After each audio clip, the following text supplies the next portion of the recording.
Salam sejarah. Jika kita memiliki keinginan yang kuat dalam hati kita masing-masing, maka seluruh alam semesta akan bahu-membahu mewujudkannya. Pada pertemuan kita kali ini, kita akan membahas Perang Dingin bersama saya, Charles Sihombe. Perang Dingin adalah persaingan antara Amerika Serikat dengan Uni Soviet. Perang Dingin ini bukanlah perang secara frontal. Sifatnya adalah persaingan di antara negara Amerika Serikat dan Uni Soviet. Istilah Perang Dingin pertama kali diperkenalkan oleh Bernard Baruch dan Walter Lippmann, warga negara Amerika Serikat.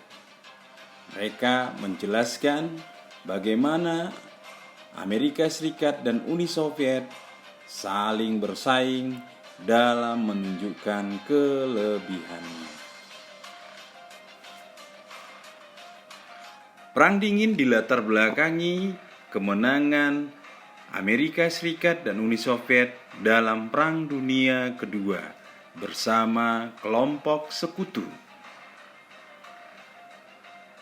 Uni Soviet muncul sebagai negara besar dan berperan membebaskan Eropa bagian timur dari tangan Jerman dan membangun perekonomian negara-negara di Eropa Timur. Hal ini mengkhawatirkan Amerika Serikat, mereka akan kehilangan pengaruh di Eropa bagian timur. Latar belakang yang ketiga adalah munculnya negara-negara baru yang merdeka setelah Perang Dunia Kedua di luar wilayah Eropa, khususnya nanti di wilayah Asia Afrika. Perang Dingin disebabkan oleh adanya keinginan untuk berkuasa menjadi penguasa dunia antara Amerika Serikat dan Uni Soviet. Perang Dingin ini juga disebabkan oleh perbedaan paham ideologi yang dianut oleh Amerika Serikat dan Uni Soviet. Amerika Serikat menganut paham ideologi liberalis, Uni Soviet menganut paham ideologi komunis. Amerika Serikat kemudian mendapatkan kelompok, mendapatkan anggota, mendapatkan pendukung yang disebut dengan Blok Barat. Sedang Uni Soviet disebut sebagai Blok Timur. Persaingan antara Amerika Serikat dengan Uni Soviet ini terjadi dalam berbagai bidang. Bidang yang utama adalah persaingan dalam pengembangan senjata nuklir. Amerika Serikat dan Uni Soviet berlomba menciptakan senjata pemusnah massal. Nuklir ini menjadi suatu senjata yang wajib dikembangkan oleh Amerika Serikat dan Uni Soviet. Persaingan dalam penguasaan luar angkasa juga terjadi antara Amerika Serikat dan Uni Soviet. Amerika Serikat dengan badan antariksa luar angkasanya NASA dan Uni Soviet juga membentuk badan antariksa luar angkasanya. Bahkan penyebutan antara Amerika Serikat dan Uni Soviet bersaing. Amerika Serikat menyebutnya sebagai astronot, Uni Soviet menyebutkan sebagai kosmonot terhadap semua awak yang melakukan penjelajahan luar angkasa. Persaingan ini semakin meruncing sewaktu Uni Soviet berhasil mengorbitkan kosmonotnya di luar orbit bumi. Ini membuat Amerika Serikat seperti kebakaran jenggot dan mempersiapkan proyek yang luar biasa dan berhasil nanti mendaratkan manusia di bulan melalui Neil Armstrong. Persaingan antara Uni Soviet dan Amerika Serikat juga dalam persaingan militer. Mereka mengembangkan persenjataan yang mampu menjelajah antar benua. Uni Soviet dan Amerika Serikat juga mengembangkan persenjataan melalui pesawat tempur yang terbaik. Persaingan militer juga dengan menambah jumlah anggota militer tiap-tiap negara. Amerika Serikat selain dengan persaingan militer, mereka juga membentuk politik aliansi. Politik aliansi ini nanti dikenal dengan adanya pembentukan fakta-fakta pertahanan seperti NATO, SEATO, ANZUS untuk kelompok blok barat.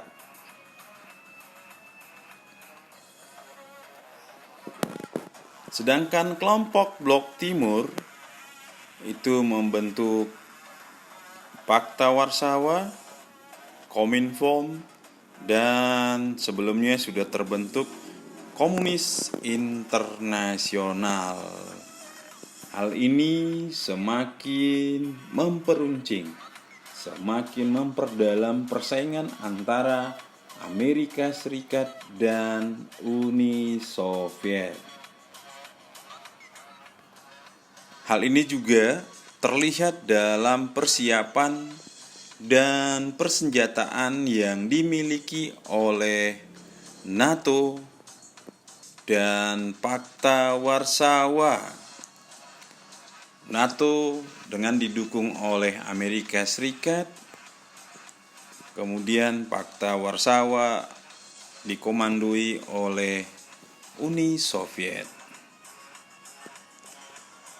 Dalam prinsipnya, NATO dan Pakta Warsawa mereka menekankan menjaga perdamaian yang nanti dalam sebuah karikatur dilukiskan bahwa NATO dan Pakta Warsawa adalah penjaga keamanan atau agresor yang ditunjukkan nanti dengan adanya burung perdamaian dan adanya bayangan berupa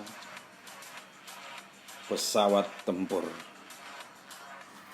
Persaingan antara Amerika Serikat dan Uni Soviet ini semakin berkembang dengan maraknya kegiatan mata-mata.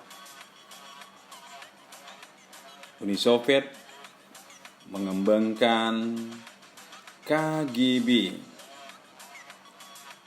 sedang Amerika Serikat dengan CIA-nya berusaha bagaimana caranya untuk mendapatkan informasi yang dibutuhkan oleh mereka. Persaingan juga terlihat dalam bidang olahraga. Dalam bidang olahraga, Amerika Serikat berlomba-lomba untuk menjadi pemenang. Juga Uni Soviet berlomba menjadi yang terbaik dalam event-event resmi pertandingan olahraga seperti Olimpiade. Bahkan Amerika Serikat pernah melakukan tindakan yang kurang terpuji.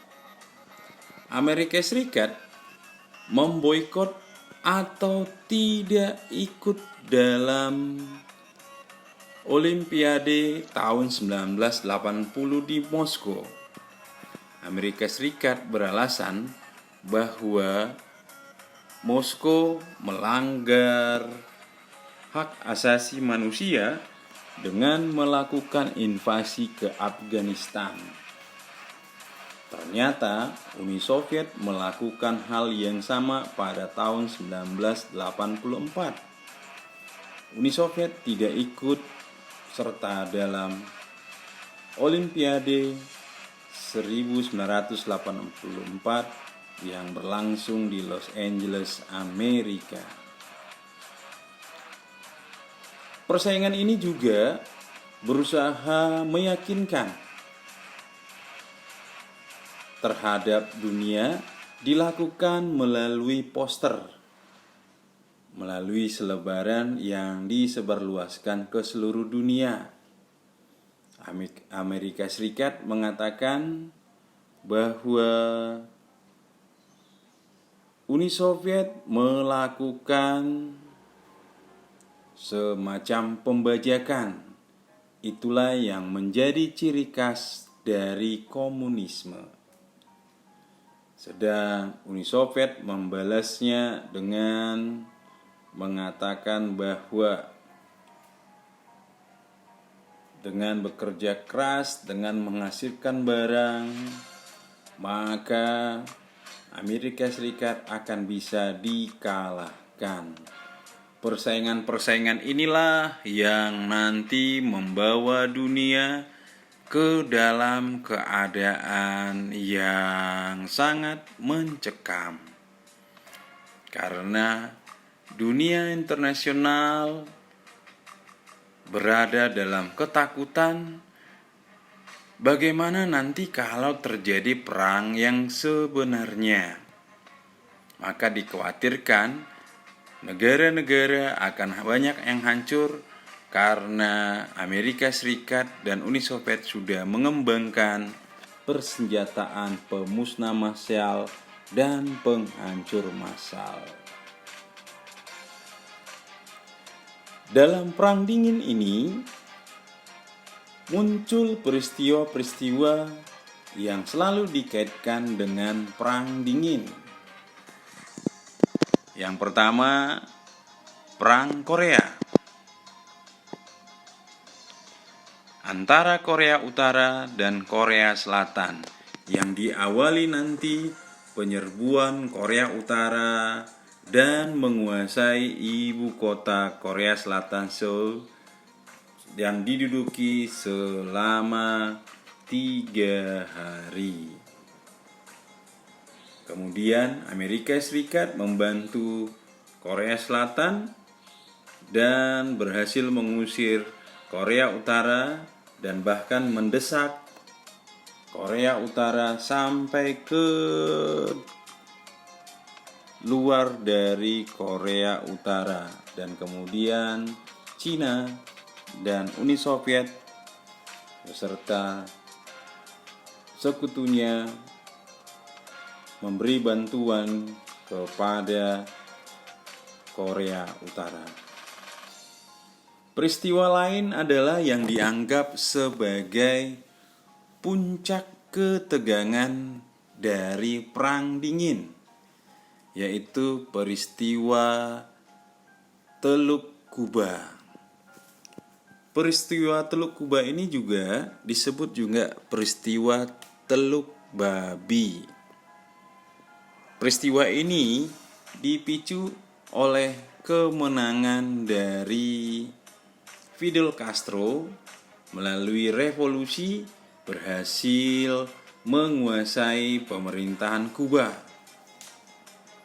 Kemudian Amerika Serikat melatih milisi, melatih rakyat Kuba yang tidak senang terhadap Fidel Castro dan mempersiapkan mereka untuk menumbangkan Fidel Castro. Namun kemudian Fidel Castro tidak terkalahkan dan Fidel Castro mengundang Uni Soviet dan Uni Soviet membangun pangkalan militernya dan membangun tempat-tempat penyimpanan peluru kendalinya di Kuba. Hal inilah yang membuat dunia sangat khawatir kalau nanti terjadi perang dunia yang ketiga. Peristiwa pembangunan tembok Berlin ini sangat terkait dengan masa Perang Dingin. Tembok Berlin dibangun oleh Jerman Timur. Tembok ini dibangun agar rakyat Jerman Timur tidak melarikan diri ke Jerman Barat. Rakyat Jerman Timur merasa Jerman Barat lebih maju, lebih terbuka, dan lebih punya banyak kesempatan, sehingga ribuan orang berbondong-bondong untuk keluar dari Jerman Timur. Dan ini mengkhawatirkan pemerintahan Jerman Timur dan membangun tembok Berlin. Perang Vietnam juga terkait dengan Perang Dingin. Perang Vietnam sebenarnya adalah persaingan atau peperangan antara Vietnam Utara dan Vietnam Selatan. Persaingan peperangan ini dibantu oleh negara-negara luar seperti Republik Rakyat Cina dan Uni Soviet. Ironisnya, Amerika Serikat mengalami kekalahan dalam membantu Vietnam Selatan. Ribuan tentara Amerika Serikat menjadi korban dalam Perang Vietnam. Peristiwa lain yang berkaitan dengan Perang Dingin adalah invasi Uni Soviet ke Afghanistan tahun 1979. Kemudian Amerika Serikat membantu pejuang-pejuang anti Uni Soviet yang bernama Taliban untuk mempertahankan wilayah Afghanistan. Dan hal inilah yang mendorong Amerika Serikat tidak mau ikut terlibat dalam pelaksanaan atau dalam event Olimpiade tahun 1980. Perang Dingin berakhir tahun 1991 setelah Uni Soviet runtuh. Keruntuhan Uni Soviet ini meninggalkan Amerika Serikat sebagai negara superpower. Padahal negara superpower itu adalah Amerika Serikat dan Uni Soviet yang terbentuk setelah Perang Dunia Kedua. Setelah Uni Soviet runtuh, maka Amerika Serikat muncul sebagai negara penjaga demokrasi atau sebagai negara polisi dunia. Inilah materi kita tentang Perang Dingin. Semoga bermanfaat. Apabila dirasa bermanfaat, silakan subscribe, like, and share, dan berikan komentar untuk kemajuan kita bersama. Terima kasih. Salam sejarah.